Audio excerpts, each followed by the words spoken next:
Go ahead and get this meeting called to order. Thank you for being here tonight. We'll go ahead and start with roll call, please. Aaron Hallett. Here.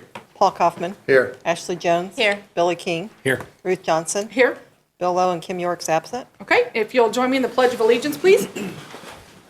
I pledge allegiance to the flag of the United States of America and to the republic for which it stands, one nation, under God, indivisible, with liberty and justice for all. Thank you. All right, our mission statement is preparing each student for a successful and meaningful life. Is there a motion to approve the agenda? So moved. Is there a second? Second. Any discussion? All in favor? Motion passes unanimously. All right, consent items. Is there a motion to approve the consent agenda? I move that we approve the consent agenda as presented. Is there a second? Second. Any discussion on that? Okay, all in favor? Motion passes unanimously. Public comments. There are no public comments tonight. Okay, moving along to informational items. Public relations update, Mrs. Stidham. All right, once she gets that set up, she'll head this direction and share her report.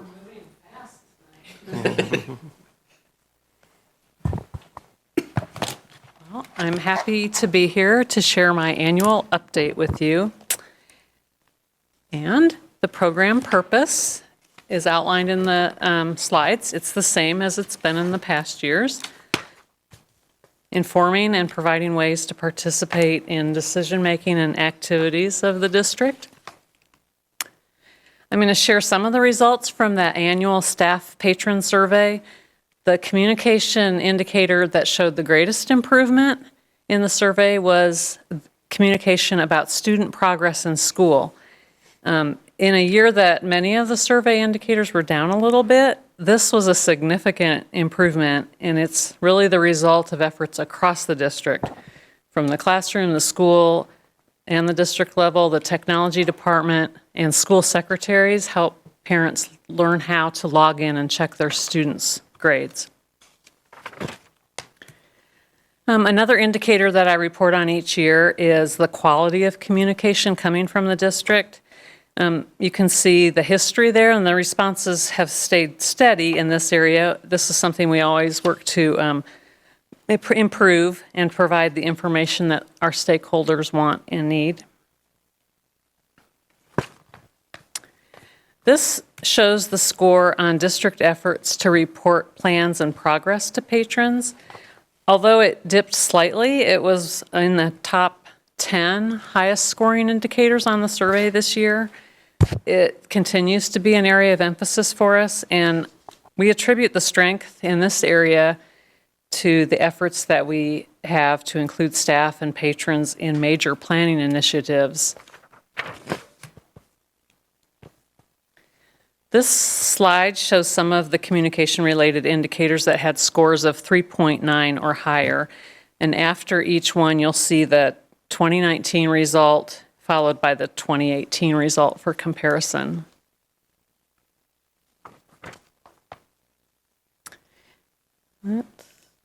And here are a few other areas of emphasis. I have to say that although the board and administration work together to support student achievement, sometimes the parents and patrons don't see that connection. So I'm going to work to share not just the student achievement, but the fact that there's support that makes that possible. Developing community partnerships is an area of emphasis for the district, and you've talked about that at several recent meetings. While we've had community partners for years, we're now taking a more formal approach, and some of the first steps are inventorying the current partnerships and identifying needs for potential sponsorships. So moving on to the website, you can see results for the month of August. We have website analytics that show us the most visited pages and provide information about times of the year when certain pages are visited more frequently. In August, you can see the number of visits this year. Last August, there were 46,180 visits. And generally, I've noticed that is a trend that our website page, specific pages are getting visited more frequently. People are using that as a resource. So as a comparison, we have a new page on the website for real world learning. That page was created August 19th, and as of last week had 96 views. So you can kind of see something that's brand new. In the month of March, I just picked a different month for comparison. There were 34,706 visits, which is still up over 2,500 from the year ago. The list of most visited pages is the same, but work for Ray-Pec is second on the list in March instead of fifth. And it makes sense. August, transportation is higher. In the spring, people are looking for jobs. Our YouTube channel, the subscribers are up a little bit, but viewership is actually down. And it shows a little bit about the time, the amount of time people watch the videos. Most people don't go directly to YouTube to see the board videos. They're referred there through our Facebook page, RP Update, or their email. Your time might be down because I'm here now and I'm not watching it at home. It could be. Well, I have another theory. After I show a few other statistics, I'll mention a guess I have. So our school newsletter, that's usually sent out on Friday mornings. You can see it says the number of subscribers is down from a year ago, but that's just because I'm getting ready to add the list of parent emails and update that. Every 12 to 18 months, so take the file of emails, parent emails, including their work and home and spouse emails. We add all of those in, and then as you figure out which email the people use to open the newsletter, I start culling through the list. So that's about to take a jump up. We just haven't done that yet. We still continue to have a higher open rate and click-through rate with our newsletter than across the industry for other education organizations. The bounce rate can be people who the email address isn't valid anymore or they're on vacation. The click-through rate is when they click on a link to go to the website or to see another site. Email, the RP Update distribution list is up. The text messaging list is up a little. The changes in the text messaging list usually goes up or down after there have been snow days. People decide they want to be on that list to get the call, or after they've had 2 or 3, they'll notify me and say, my kids don't go to school there anymore. Please don't contact me by a text message at 5:30 in the morning.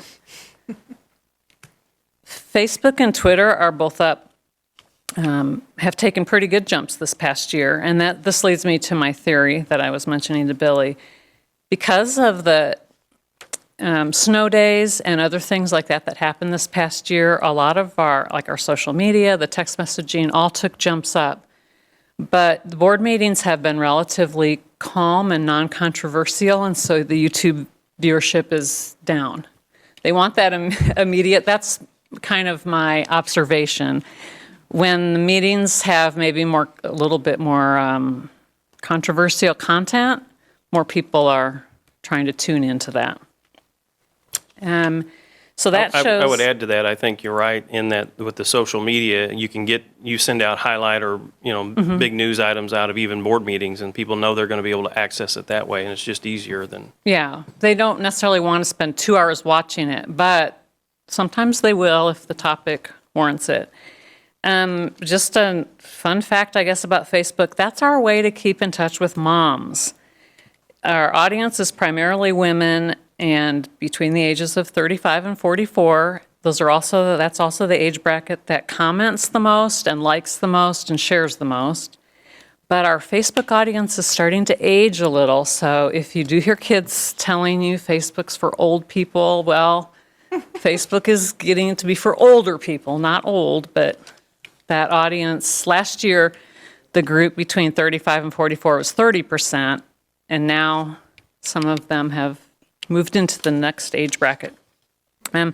Twitter, we get the most interaction on Twitter for breaking news, like if there's a score from a sporting event, an award, school cancellation notices, things like that. Last January, each month, as an example, we might get 50 new followers, between 5 and 50. It might just be as low as 5. Last January, we had 172 new people start following us on Twitter, and then in February, 168. Well, January and February was the snow days. So with the strategic plan, the communication efforts will be supporting the plan in those 3 focus areas of success-ready students, high-quality staff, and then the third area of financial responsibility. And although communication isn't a separate focus area of the plan, it's embedded throughout the plan in the strategies and action steps. Additional communication priorities this year will be the long-range facility planning process, and of course the superintendent search process, and then that administrative transition. And then just as a reminder, we have a communication plan that includes the designations of the official spokespersons for the district, the guidelines for communicating with the media, our crisis communication procedures, and some other. It also has templates that principals can use for press releases. Any questions? That was quick. Sorry, I gotta close out. Like the stakeholder communication was down a little bit and community being involved in the decisions. Have you heard from stakeholders why they think we're not I mean, it just seems like we're doing everything possible as far as. I think we are. I think we're still strong in that area, even though it did take a dip down. You're talking about. It was one of the first couple. Yeah, the slides. effort to report plans in progress, that one, Right. or feeling involved?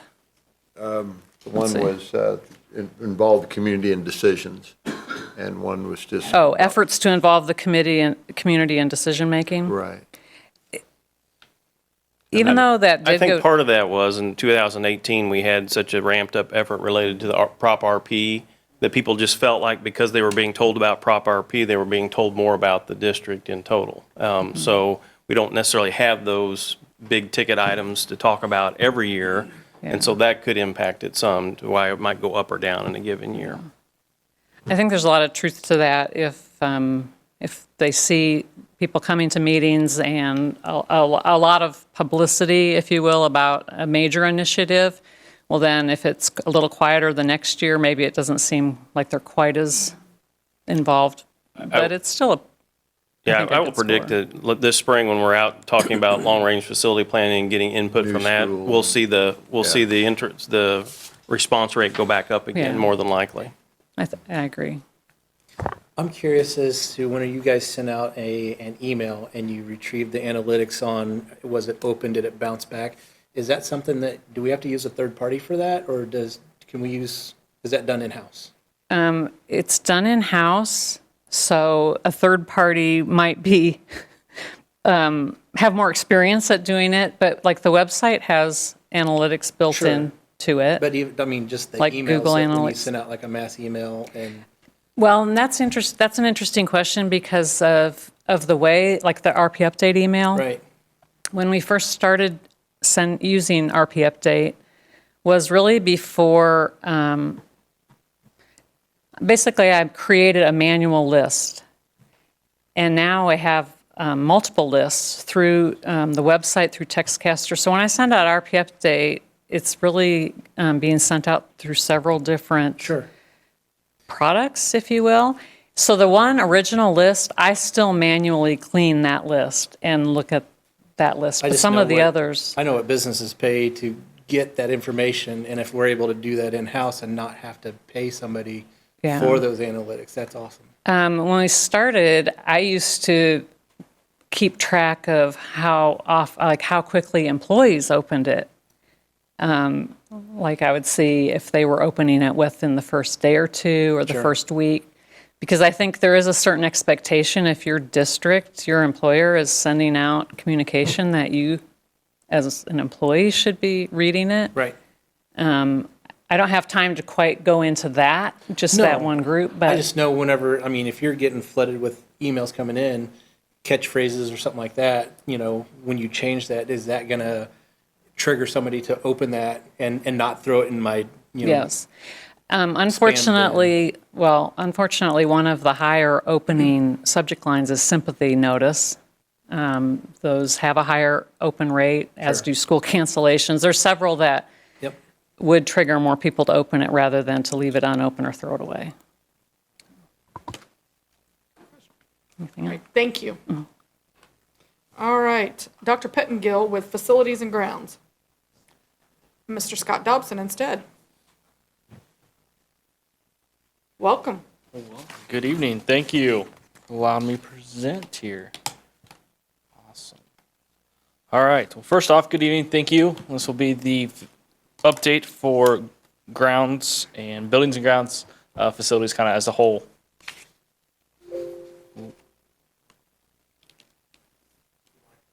No what? All right. All right. So for us, we'll start off with who we are. So you have myself, Director of Facilities, Scott Dobson. Been with the district now going on 12 years, actually. Was maintenance supervisor before that for 3, and then also was a district electrician for the prior years. Robert Cantrell, known as Bob in our department, is newer to the department. Been with us now going on a year. He's from UCM. He was a facilities, kind of head of facilities for the campus at UCM for about 22 years. He retired from there and then sought employment with us. Jasmine Dimmerith is she actually worked quite a bit at Blue Valley and then most recently at Belton School District as a night evening supervisor there before coming to Ray-Pec. Van McLean, as many know, is our energy management. He does work part-time currently. Has been energy management for 14 years and with the school district as total with the high school, I believe that was for over 30 years, I believe, for PE department. Then Ellen Wolfong is our administrative assistant for all of us, who helps us a lot in the office, does the after-hours facility usage planning and scheduling, as well as a lot of the activities during the day in the buildings in the unscheduled spaces. Our maintenance staff is currently made up of 12 employees. Right now we have 11. We are still seeking, with the addition of a HVAC technician last year, we're still seeking a qualified applicant there. Custodial currently, with the addition of Prop RP, we were able to add one FTE this last year. And so that brings us to 72 and a half there. We have a lot of part-time people that do make up that 49 evenings. So that's not 49 total full-time FTEs. Part of those are part-time.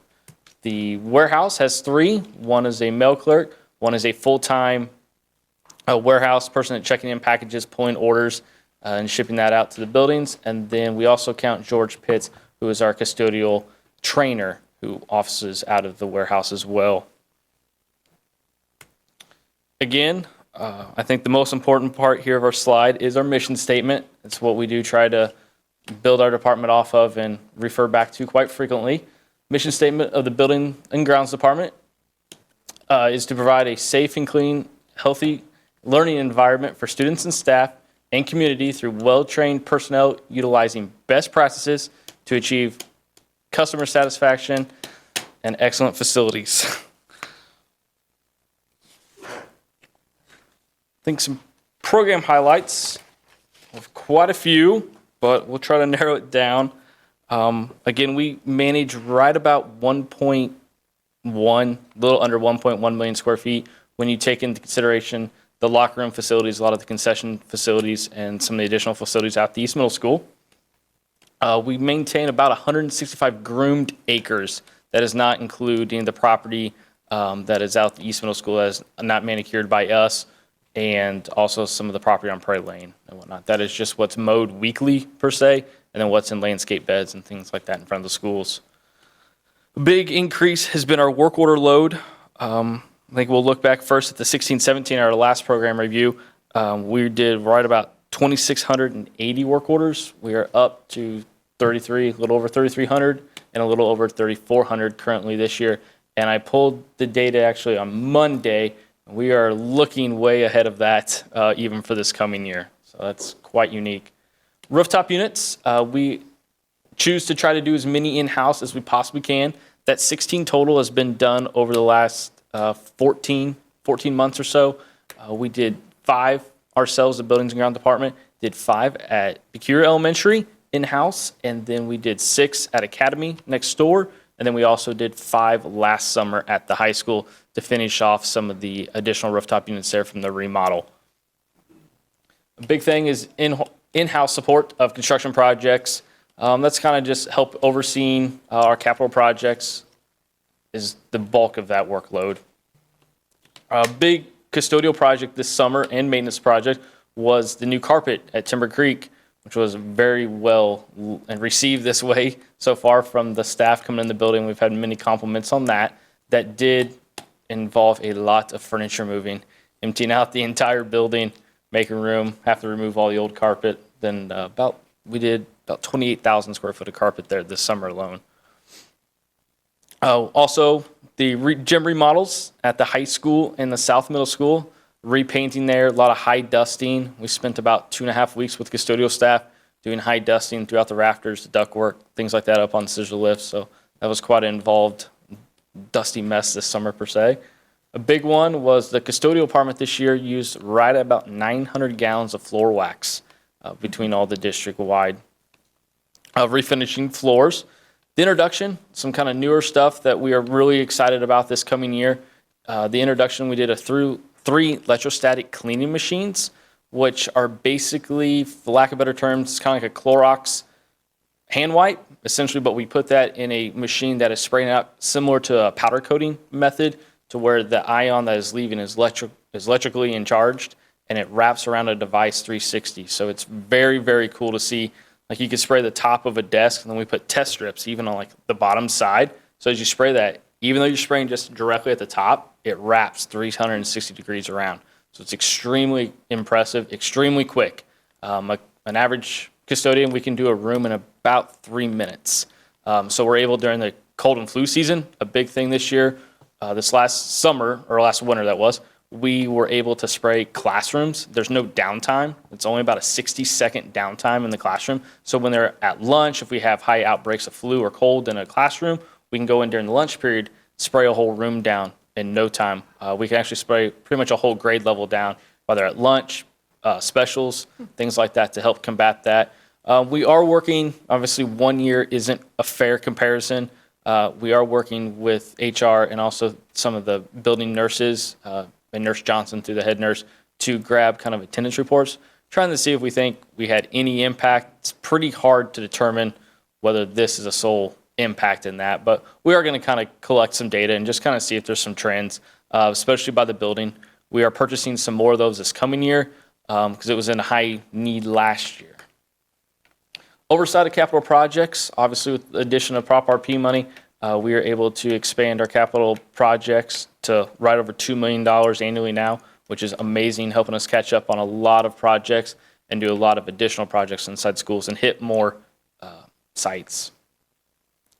Again, another big one on the custodial side is moving kind of our methodology over of our large buildings. We did a end of the year beta test at the high school with going over from conventional cleaning to team cleaning method. We started at spring break, and we did it from spring break to the end of the school year, and then kind of reevaluated whether if it was for us or not. We have stuck with it. It has had, obviously, learning curves, and it's been a big change for the school district. It's been a big change for the high school alone. So instead of a custodian being assigned just an area of the building, and they would do the floors, the desks, the vacuuming, the restroom in that quadrant, and having to have all those different tools and multiples of those tools, we're able to buy some higher quality, nicer, little faster, expensive tools that comes into to be able to do that. So we have restroom specialists, floor cleaning specialists, general cleaner specialists. So they break down a lot more. So they're still assigned a quadrant, but you would say now be cleaning these 40 rooms, and then a restroom specialist will now be cleaning these 6 to 7 restroom sets. So it allows us to speed through a building a lot quicker and then have a little more knowledge of who did those areas. Another big thing that I think is a big highlight that's not shown on here is our work order time for completion in 2017 was average of 2.3 days to complete. We are down to 1.8 days currently for our completion rate. Our scorecard you'll see is attached, as it does not always look the greatest. I do feel it's not a great representation of our department currently. We are definitely in the rebound of some low scores, I feel. We're making a lot of adjustments to combat the survey results and making a lot of changes, also helping us drive our new goals for this coming year for the entire department and myself. To kind of refocus in, see where we feel our efforts are needed the most and where we can have the most improvement. Do you feel like there was a, sorry, do you Yep, feel go like ahead. there's a trigger or anything you can pinpoint that made such a drastic drop in some of those? Not necessarily. I would say attendance is a large one that we did fight. That's always a continuing battle. We are working on incentives and trying different ideas and programs to try to increase our attendance rate. We also had several long-term absences that didn't always help, but those are going to continue always, so I don't think that's a factor per se. Our goals for the upcoming year, or upcoming 2 years, are going to be to increase the number of positive responses on the staff survey from 75% to 85% on the custodial side. Increase the number of positive responses on the staff survey from appearance of grounds and maintenance, essentially, from 84 to 90%. And then goal 3 is going to be to increase the number of positive responses from overall department grade, that is, from 89 to 95%. So we do have some pretty high goals this next coming years. We have our work cut out for us, definitely, on both sides, from the maintenance and custodial. And I think we're going to be able to dig our heels in and really fix and kind of help some of our problems and go in the right direction. So with that, I'm happy to answer any questions that we have. Who fills out your grade card? Who grades you? That is all staff. All staff. Like the teachers and? Yes, that does go to everyone, yes. Well, I commend your department on all the in-house stuff you guys are able to do. I know that saves the district a lot of money in a lot of different areas. So thanks to your guys and girls for the hard work they do to do those things in-house. Absolutely. Well, thank you. I'll make sure to pass that along. Questions? Awesome. Thank you for your time. Thank you, Mr. Dobson. All right, board policies. This is first reading tonight of a group of 8 policies, and just for a refresher, the practice there is that we take the policies first through the cabinet team and then to the policy review committee, and then the policy review committee makes recommendations to bring it to the board for review. This collection of policies includes a variety of items, some of which that are changes due to statute changes. There's one there on the student meal account charges policy that all it has added is a federal regulation requirement for an anti-discrimination clause. So that's another example. And then like the last one, the student transportation services policy needed to be revised because of your decision back in June to change our attendant or our eligibility criteria. So we needed to make a policy change that would coincide with that. So those are just some of the examples. They'd be back again next month for final approval, but I'd be glad to answer any questions you might have tonight. All right, moving along to action items. Early resignation notification incentive. Dr. Hatfield. Good evening. This evening, I'm bringing before you an early notification incentive. We have proposed this the last 3 years and used it as an incentive for those staff on the certified salary schedule that are intending to not return to the district, for them to notify us earlier so that we can get out there and get a higher quality pool of candidates and recruit some excellent staff. Just to give you a little bit of information, from the last school year, the 18-19 school year, 17 certified staff took advantage of the incentive. 12 of those individuals met the December deadline, and there were another 5 met the February deadline. So the overall cost to the budget was $11,500. Over the past 3 years that the incentive has been in place, the total impact is $22,000. I think that is a minor cost for the amount of extra time we have to get out there and do some recruiting and hiring. I am asking again that you approve this early notification incentive for the 1920 school year. This would mean that individuals who indicate their intent to retire or resign by December 20th would receive a stipend of $750 on their June paycheck. If they miss that deadline and they later decide that they are going to resign, we have also set a February deadline of February 3rd, and they would receive a $500 stipend if they notified us by that date. I want to be sure to remind you this is not an early retirement incentive. This is simply an incentive for individuals to notify us of their intent to retire or resign by those dates. Are there any questions that I can answer for you? I think this is something that's worked well for us for several years in helping you get out ahead of the curve. It's been extremely and looking helpful. for those next people. And the market's getting even tighter now Yes. with personnel throughout the state in terms of hiring all kinds of positions, not just some of the ones that are traditional high-need ones. It's nearly everything. Yeah. You want to be out early. I actually will be attending an interview day at UCM in October.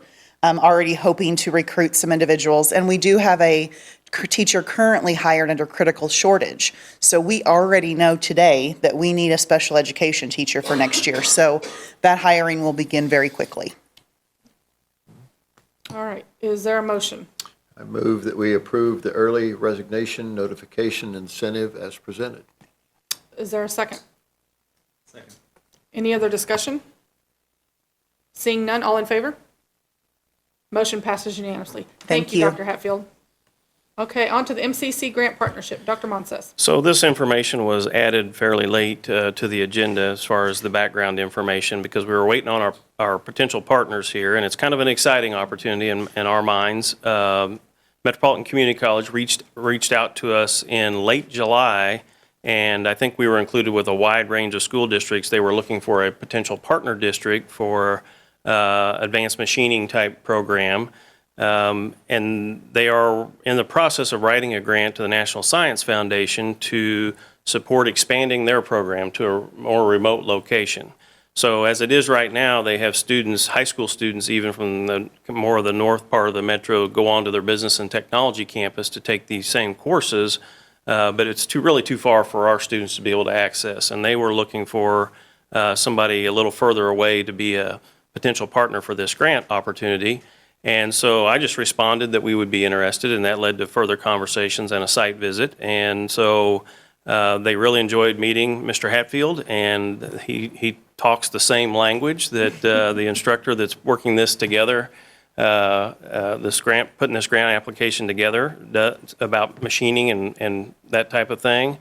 So at this point, we just recently found out that they do hope to include us in their grant as a partner district with the idea that we would have a satellite machining program here somewhere on our campus, whether it's at the high school or the academy building. We'll have to work out some details as far as those logistics, but it meets all the things we talk about with our real-world learning opportunity. It's hands-on.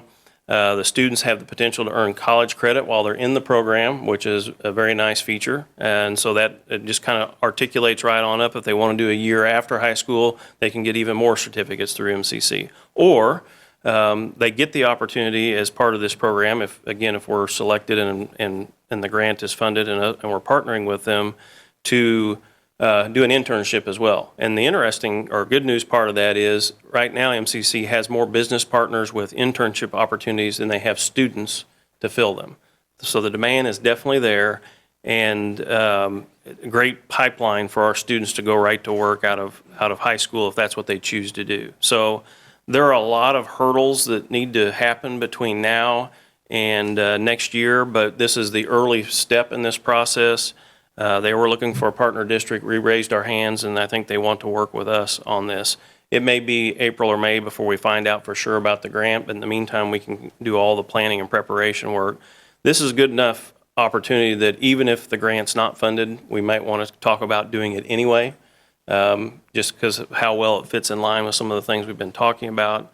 But all we're asking tonight is for you to endorse the letter of support that we're offering them to put our hand up as grant partners. And it's non-binding at this point, but it tells them that we're willing to participate with them. And then we'll start on some planning work while we wait for the grant news to be awarded. I get a sense from the person who's working on the grant, the point person, that they are working with another organization, another large metropolitan community college entity in a different state that has almost virtually assured them that they can earn this grant if it's done in a certain way. So we're very optimistic about it, and we think it'll be a great fit. And I think it'll be a sample of many other programs we could potentially add in the future. So one other thing I'll point out, you might ask, well, what type of students might want to participate in this? Right now, we have two sections of Materials 2, which has a component of metalworking and a component of woodworking type projects in it. And this would be a natural feeder for those kids that are interested in the milling or the metalworking type. And they have lots of potential job opportunities throughout the metro and the manufacturing areas. And some of the work will have to happen on their campus. If you read through the description, the summary, there might be some Saturdays in the spring semester we'll have to go use some other equipment beyond what we would have on site. Any questions I can answer about it? Any idea on how much equipment or the cost? I know some of it's going to be included in this grant. Right. So the grant itself is mostly to set up the interactive connectivity between the instructor on campus and our site. They are hoping to be able to loan us some equipment that they have that are beyond what they need right now in their program.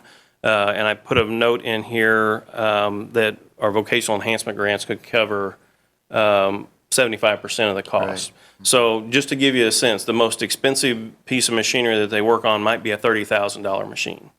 But we can buy it used potentially. They're available at even as good used equipment because they last a really long time.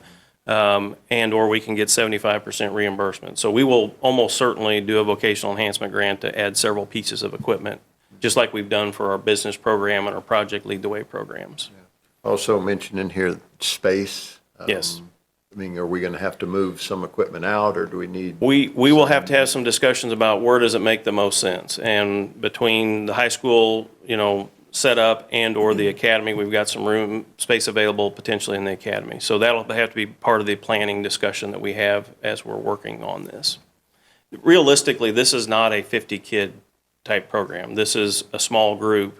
You typically want to have about a 1-to-2 ratio of kids to machine, 2 kids to 1 machine, so that they're able to get their hands on it on a regular basis. So it's not a large scope, but it's a high demand field, and I think there's a good opportunity there. It looks like if they go through the whole program as proposed right now, it looks like they can get up to 27 college credit hours at half, 50% the tuition cost at MCC. So that, Yeah. it looks fantastic. And I think it fits right in line with everything else we've got going on in planning too. It adds a capstone to some of the coursework we already have, which we probably are going to be talking about doing that in several of our other subject areas as well, in our practical arts in particular. So It stays right in line with our strategic plan. Will this be where, students have to apply to be a part of this? there would be an intake process, but my guess is we'll teach a recommendation, and again, that Materials 2 is probably the most likely feeder course for this, but there may be other courses within the department that may serve as prerequisites. We'll have to work on some of those details. Other than the college credits, would there be some type of certificate that they could obtain Absolutely. when they complete this? So if we do the full scope that they're talking about here, there is a credential that comes with that. I'm not sure I could tell you what it's called, but there is an industry credential that comes with it. And then if they go on to the second year at MCC, there's even more credentials they can earn while they're there. Yeah. All right, is there a motion? I move to approve the letter of support to MCC for a National Science Foundation grant application partner. Is there a second? Any further discussion? All in favor? Motion passes unanimously. Thank you. Okay, on to committee reports.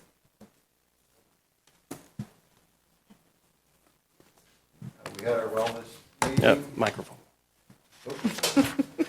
wellness meeting in September, and talked about the November, December maintain, don't gain. Obviously, during the holidays, that's big.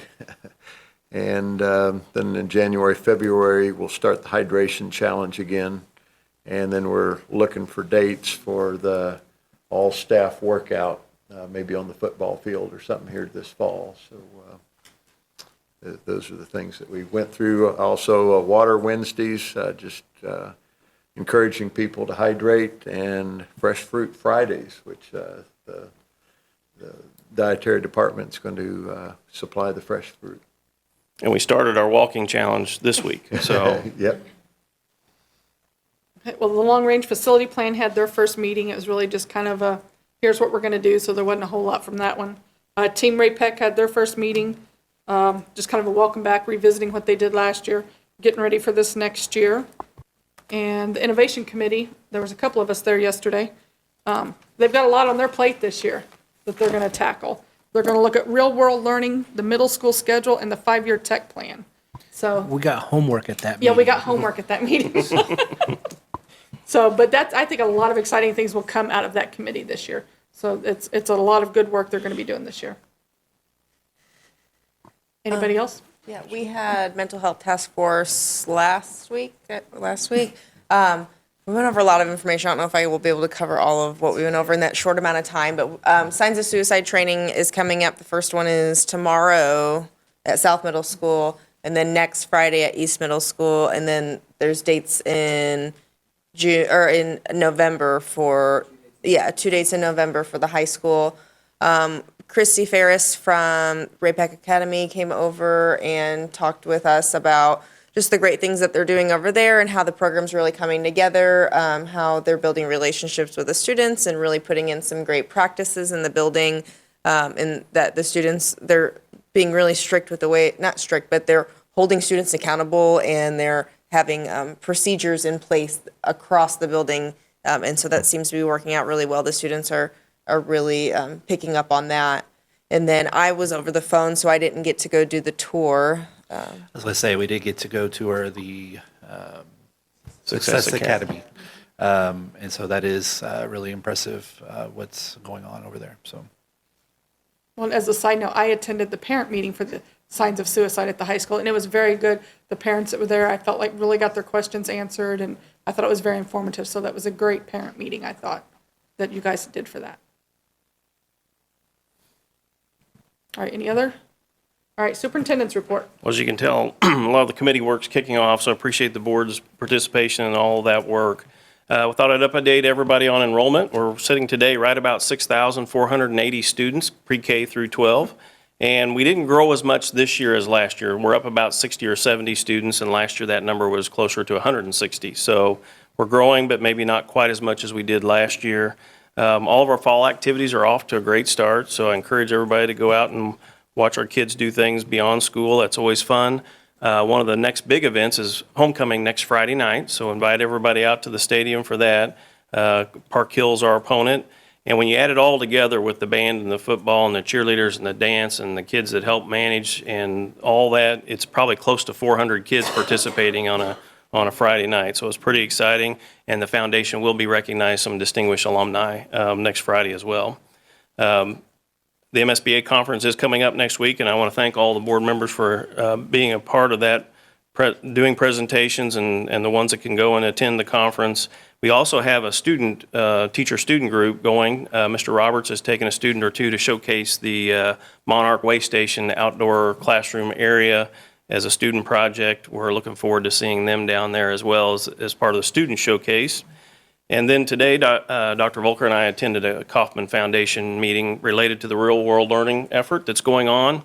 And it's interesting, there are 14 other districts in this first cohort grant group that are meeting along with other districts to talk about this. And everybody's doing a little bit different thing, but we're all kind of focused on the same goal, and that's getting kids experiences that they don't traditionally get in a high school setting that will help them prepare for life beyond high school. So in that regard, Jake Wing goes out there building business connections and partnerships with all types of business and community groups.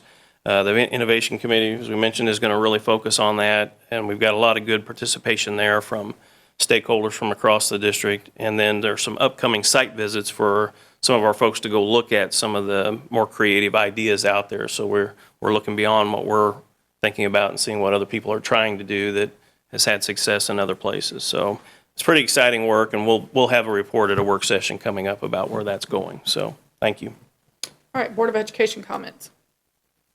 You know, we talk about all these committees. I'd like to thank all of our teachers and staff who put in extra hours every day, every week to do this extra work to being prepared for the next steps. And that's a lot of extra work they put in, and we certainly do appreciate all of their extra time we know that they don't have. All right, moving along to calendar events. September 27th through 29th, as he said, is the MSBA conference. October 10th is our next work session at 6 p.m. And October 17th is our next regular board meeting at 6 p.m. for closed and 7 p.m. for open. We are adjourned. Thank you to the students.